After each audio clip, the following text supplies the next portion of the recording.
പരത്ഭൂമി എന്ന പ്രഗത്ഭ നടന്റെ സ്മരണാർത്ഥം വർഷാവർഷം നടത്തി വരുന്ന ആഘോഷ പരിപാടികളുടെ തുടക്കത്തിനാണ് ഇവിടെ ആരംഭിച്ചിരിക്കുന്നത്.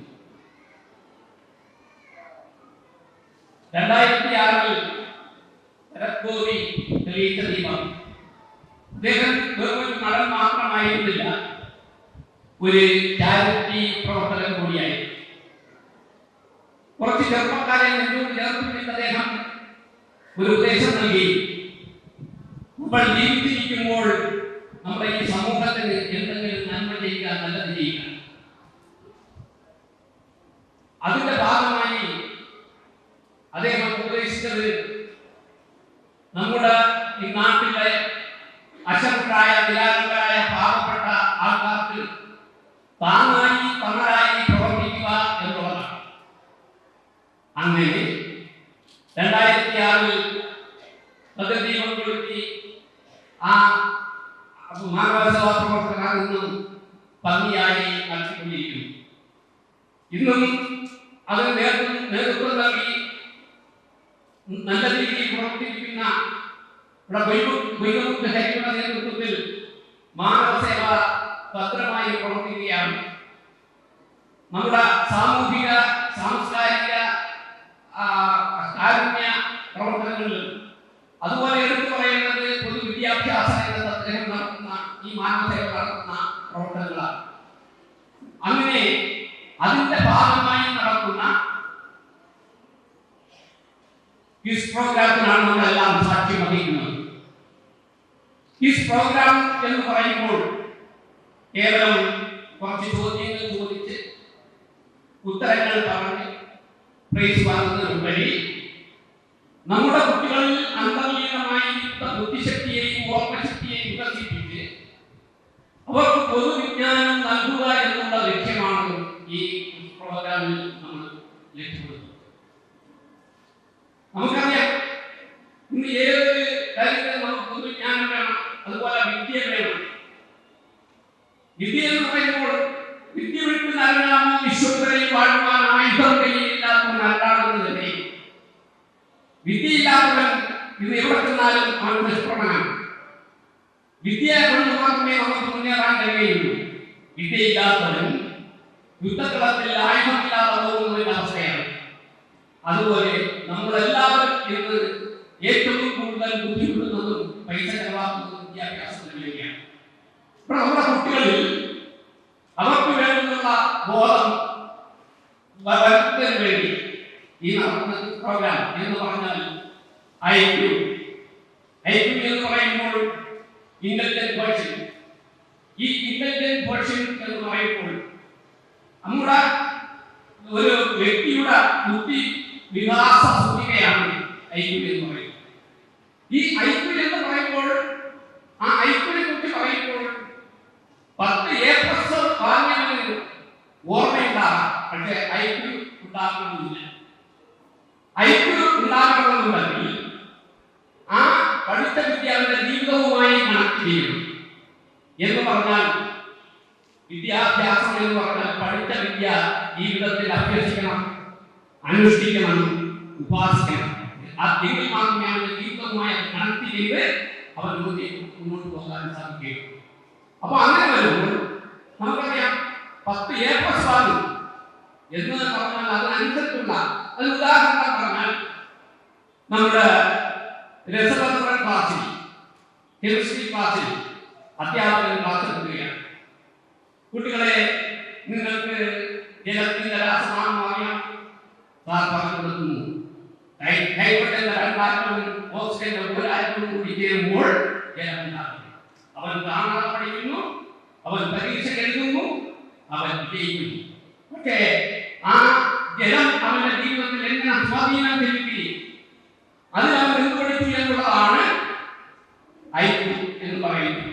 അപ്പോ മറ്റൊരു ഉദാഹരണം എന്ന് പറയുമ്പോൾ നമുക്കറിയാം, തേൻ ഉൽപ്പാദിപ്പിക്കുന്നത് പൂക്കളാണ്. തേൻ ഉണ്ടാകുന്നത് പൂക്കളിൽ നിന്നാണ്. പക്ഷേ പൂക്കളിൽ നിന്നുണ്ടാകുന്ന തേൻ 1-2 ദിവസം കഴിയുമ്പോൾ അത് നഷ്ടപ്പെട്ടു. എന്നാൽ അതിനെ ശേഖരിച്ച് തേനീച്ച അതിൻ്റെ പ്രത്യേകതരം അതിൻ്റെ പ്രവർത്തനങ്ങളിലൂടെ അത് ശുദ്ധീകരിച്ച് അത് തേനാക്കി നമുക്ക് കിട്ടുമ്പോഴാണ് നമുക്ക് ശുദ്ധമായ തേൻ കേടുകൂടാത്ത ഔഷധ മൂല്യമുള്ള തേൻ നമുക്ക്. അപ്പൊ ഇങ്ങനെയാണ്. അപ്പൊ ഏർപ്പാട് പോലെയല്ല നമുക്ക് ഐക്യുണ്ടാകുന്നത്. ഇനി ഐക്യുണ്ടാകുന്നതെന്ന് പറയുമ്പോൾ നമുക്കറിയാം അത് അധ്യാപകരിൽ നിന്നാണ്, പാഠപുസ്തകങ്ങളിൽ നിന്നാണ്, അവർ പഠിക്കുന്ന പാഠങ്ങളിൽ നിന്നാണ് ഇതൊക്കെയാണ് ഐക്യുണ്ടാകുന്നത്. പക്ഷേ അതിന് അപ്പുറം നമുക്ക് വേണ്ടത് SQ ആണ്, സ്പിരിച്വൽ ക്വസ്റ്റ്യൻ. ഈ സ്പിരിച്വൽ ക്വസ്റ്റ്യൻ എന്ന് പറയുമ്പോൾ എന്താണ്? ധാർമ്മിക മൂല്യങ്ങൾ നമ്മുടെ മക്കളിൽ നിന്ന് ചേർത്തിരിക്കണം. അവരുടെ മനസ്സിൽ ധാർമ്മിക മൂല്യങ്ങൾ കൊണ്ട് നിറയ്ക്കണം. ധാർമ്മിക മൂല്യങ്ങൾ ഇല്ലാതെ പഠിക്കുന്ന ഒരു കുട്ടിക്ക് അതിൻ്റെതായ ആ വിദ്യ കൊണ്ട് അവരെ പൂർത്തീകരിക്കാൻ അല്ലെങ്കിൽ അതിൻ്റെ രീതിയിൽ ഉയർത്തിയെടുക്കുവാൻ സാധിക്കാതെ എന്ന് പറഞ്ഞാൽ നമ്മളൊരു നമ്മൾ ചുവര് പൂശുമ്പോൾ ആ ചുവരിൽ വെള്ളം തളിച്ചിട്ടാണ് സിമന്റ് തേക്കുന്നത്. ആ ചുവരിൽ വെള്ളം തളിക്കാതെ നമ്മൾ സിമന്റ് പൂശുമ്പോൾ അത് കൊണ്ടിരിക്കുന്നില്ല. അതുപോലെയാണ് നമുക്ക് ഈ കുട്ടികളിൽ ധാർമ്മിക മൂല്യങ്ങൾ എന്ന് പറഞ്ഞാൽ സത്യം, ധർമ്മം, ദയ, കാരുണ്യം, സ്നേഹം, ഇത് ഇത്രയും നമ്മുടെ കുട്ടികളിൽ ഉണ്ടാകണം. അത് നമ്മുടെ വീടിന്റെ ചുവരുകളിൽ നിന്നും നമ്മുടെ രക്ഷാകർത്താക്കളിൽ നിന്നും സമൂഹത്തിൽ നിന്നും നമുക്ക് കിട്ടണം. കാരണം ഒരു സ്കൂളിൽ പഠിപ്പിക്കുന്ന ഒരു അധ്യാപകന് 40-30 പേര് കുട്ടികൾക്കാണ്. അവരെല്ലാം നമുക്ക് പഠിപ്പിക്കാൻ പറ്റാതെ അപ്പോ അവർക്ക് ഈ ധാർമ്മിക മൂല്യങ്ങൾ ഉണ്ടാകണം. അതിന് പറയുന്നത് തന്നെ ശുദ്ധ ധർമ്മം വികാരതി ശ്രുത്വാ തെജ്യതി ഗുരുമതി ശ്രുത്വാ ജ്ഞാനം പ്രജ്ഞാനം ശ്രുത്വാ ജ്ഞാനം മോക്ഷപ്രജ്ഞാനം എന്ന് പറഞ്ഞാൽ നല്ലൊരു അധ്യാപകൻ നല്ലപോലെ കാത്തുനിൽക്കുന്ന നല്ല ധാർമ്മിക മൂല്യത്തോടുകൂടി കാത്തുനിൽക്കുന്ന ഒരു അധ്യാപകൻ പഠിപ്പിക്കുന്ന കുട്ടി അവരിൽ നിന്ന് കിട്ടുന്ന അറിവ് കൊണ്ട് അവന് സ്വയം ധർമ്മത്തിന്റെ എല്ലാ അംശങ്ങളും മൂല്യങ്ങളും അവനിലേക്കുന്നു. അത് അവനെ എന്ത് ചെയ്യുന്നു? അവനിലുള്ള ദൂർചിന്തകളെയും മറ്റ് നീല പ്രവർത്തനങ്ങളെയും അകറ്റിക്കളയുന്നു. അത് മാത്രമല്ല, അവൻ നല്ല ചിന്തകൾ, നല്ല പാഠങ്ങൾ പഠിച്ചു തുടങ്ങും. അതിനുശേഷം അവൻ ഈ നമ്മുടെ ഭൗതിക ബന്ധങ്ങളിൽ നിന്നും മോചിതനാണ്. അതാണ് ഈ സ്പിരിച്വൽ കോച്ചിങ് കൊണ്ടുള്ള ഏറ്റവും വലിയൊരു നേട്ടം എന്ന് പറയുന്നത്. അപ്പം നമ്മുടെ SQ അത് വേണം. അതുപോലെ തന്നെ പിന്നെ മറ്റൊന്നാണ് EQ, emotional coaching. Emotional coaching എന്ന് പറയുമ്പോൾ എന്താണ്? നമ്മൾ എപ്പോൾ ചിരിക്കണം, എപ്പോൾ കരയണം, എപ്പോൾ കരഞ്ഞുകൂടാ, എപ്പോൾ ചിരിച്ചുകൂടാ, ഏതൊക്കെ ഭാഗത്താണ് നമുക്ക് അതിൻ്റെതായ ഉപയോഗമുള്ള വൈകാരിക നിമിഷത്തെ വൈകാരികമായ വസ്തുത എന്നാണ് ഞാൻ പറയുന്നത്. അപ്പൊ ആ വൈകാരികത എപ്പോഴാണ് പ്രകടിപ്പിക്കുന്നതെന്നുള്ളതാണ് ഈ കൂടി നമ്മൾ പഠിക്കുന്നത്. അങ്ങനെ പഠിക്കുമ്പോൾ ഉണ്ടാകുന്ന കാര്യം എന്ന് പറയുമ്പോൾ ഇന്നിപ്പോ നമുക്കറിയാം, ഇന്ന് നമ്മുടെ കുട്ടികളിൽ ബഹുഭൂരിപക്ഷവും വൈകല്യമാണ്. ചെറിയ കാര്യങ്ങൾക്ക് വലിയ ലക്ഷ്യം, വലിയ ലക്ഷ്യങ്ങൾക്ക് ഒട്ടും ലക്ഷ്യമില്ല. ഇങ്ങനെ ഉണ്ടാകുന്ന ഒരവസ്ഥയാണ് ഈ ഇമോഷണൽ പ്രശ്നമാണ് നമ്മുടെ ഈ കുട്ടികളിൽ ഇന്നുണ്ടാകുന്ന പല പ്രശ്നങ്ങളും. അതുപോലെ തന്നെ അവർ ഈ മയക്കുമരുന്നിനും അതുപോലെ തന്നെ മദ്യത്തിന് മുഖ്യയാകുന്നു. അപ്പൊ അവരെ ആ രീതിയിൽ നമ്മൾ കാണുന്നു. അതും നമ്മുടെ ഈ പ്രോജക്റ്റിൽ ഏറ്റവും പ്രധാനപ്പെട്ട ഒന്നാണ്. അത് കഴിഞ്ഞ് പിന്നെ വരുന്ന പ്രശ്നം എന്ന് പറയുമ്പോൾ നമുക്ക് വൈവിധ്യങ്ങളെ DQ, ഡൈവേഴ്സിറ്റി കോച്ചിങ്. ഈ ഡൈവേഴ്സിറ്റി കോച്ചിങ് എന്ന് പറയുമ്പോൾ വൈവിധ്യങ്ങളെ ഉൾക്കൊള്ളാനുള്ള മനസ്സ് നമുക്കുണ്ടാവണം, എല്ലാവർക്കും ഉണ്ടാകണം. നമുക്കറിയാം, നമ്മൾ ഭാരതത്തിലാണ് ജീവിക്കുന്നത്, നമ്മൾ ഭാരതമാണ്, ഇവിടെ വൈവിധ്യങ്ങളാണ്.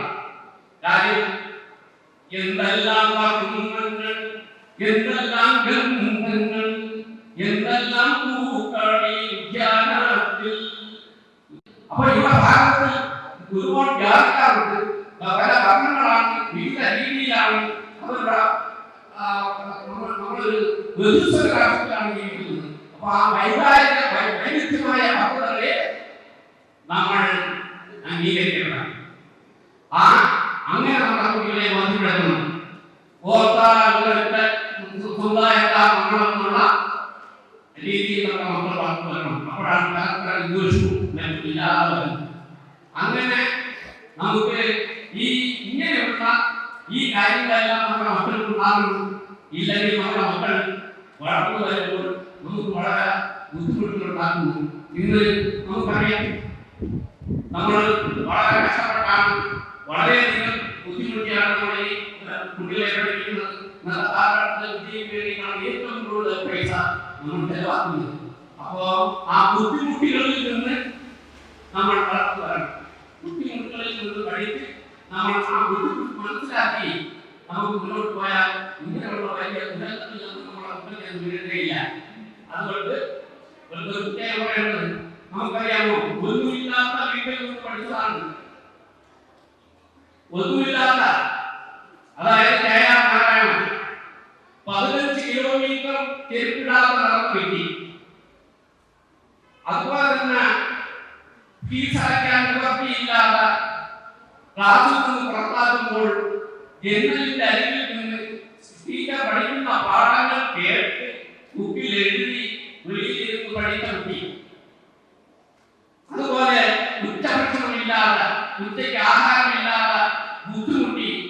അതാണ് ഉച്ചഭക്ഷണം കഴിക്കേണ്ട സമയത്ത്, ബാക്കിയുള്ള കുട്ടികൾ ഉച്ചഭക്ഷണം കഴിക്കുന്ന സമയത്ത് ഇദ്ദേഹം ആ പുസ്തകത്തെ, ബുക്കിനെ സ്നേഹിച്ച് പുസ്തകം പഠിച്ച് സമയം ചെലവാക്കി. ആ കുട്ടി 10ാം ക്ലാസ്സിൽ ഏറ്റവും കൂടുതൽ മാർക്ക് വാങ്ങിയ ക്ലാസ്സായി. അതിനുശേഷം യൂണിവേഴ്സിറ്റിയിൽ ചേർന്ന് PGക്ക് നല്ല മാർക്കോടുകൂടി പാസ്സായി. അവിടെ നിന്ന് ലണ്ടൻ സ്കൂൾ ഓഫ് എക്കണോമിക്സിൽ കൂടി പാസ്സായി. അദ്ദേഹം പിന്നെ ഏറ്റവും ബുദ്ധിമാന്മാരിരുന്ന് പഠിച്ചിരിക്കുന്ന IF എന്ന് പറയുന്ന പരീക്ഷ പാസ്സായി. അത് കഴിഞ്ഞ് അദ്ദേഹം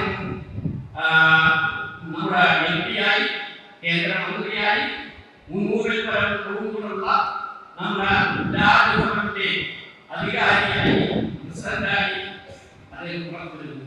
അപ്പോൾ അദ്ദേഹം നമുക്ക് നമ്മുടെ ഈ സമൂഹത്തിന്, ഈ നമ്മുടെ ചുറ്റുപാടിലുള്ള എല്ലാ വ്യക്തികൾക്കും ഒരു സന്ദേശം നൽകി. മഹാത്മാ എപ്പോഴും ബുദ്ധിമുട്ടുകളിൽ നിന്ന് സാധ്യതകൾ കണ്ടെത്തുന്നു. മഹാത്മാ എപ്പോഴും ബുദ്ധിമുട്ടുകളിൽ നിന്ന് സാധ്യതകൾ കണ്ടെത്തുന്നു. എന്നാൽ സാമാന്യ ജനങ്ങൾ ബുദ്ധിമുട്ടുകളിൽ നിന്ന് സാധ്യതകൾ കണ്ടെത്തുന്നു. ഇതാണ് അദ്ദേഹം നമുക്ക് തന്ന പാഠം.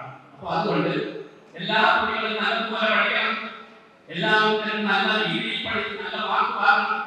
ഈ ക്രിസ്മത്സരത്തിൽ പറഞ്ഞുകൊണ്ട്, ഈ ക്രിസ്മത്സരത്തിൽ കേരളത്തിൽ എല്ലാവരും വിജയിക്കാൻ പറ്റത്തില്ല. പക്ഷേ എല്ലാവരും വിജയിച്ചില്ലെങ്കിലും ഇവിടെ കലാലയത്തിലുള്ള കുട്ടികൾ പോലും ഈ സ്റ്റേജ് എന്ന് പറയുമ്പോൾ അടുത്ത വിജയത്തിന്റെ സൂചികയാണ്. ഇവിടെ നിന്ന് പാഠം പഠിക്കുകയാണ്, ഇങ്ങനെ പഠിക്കണമെന്നുള്ളത് അടുത്ത ചാൻസ് അവർക്ക്. അങ്ങനെ എല്ലാവർക്കും ഈ ക്രിസ്മസ് മത്സരത്തിൽ പങ്കെടുക്കുവാനും ഇവിടെ അതുപോലെ തന്നെ എല്ലാവർക്കും ഈ പങ്കെടുക്കുവാനും എല്ലാവർക്കും ഞാൻ നന്ദി രേഖപ്പെടുത്തിക്കൊണ്ട് ഈ പരിപാടിയുടെ ഔദ്യോഗിക ഉദ്ഘാടനം നിർവഹിച്ചതായി പ്രഖ്യാപിച്ചുകൊണ്ട് ഞാൻ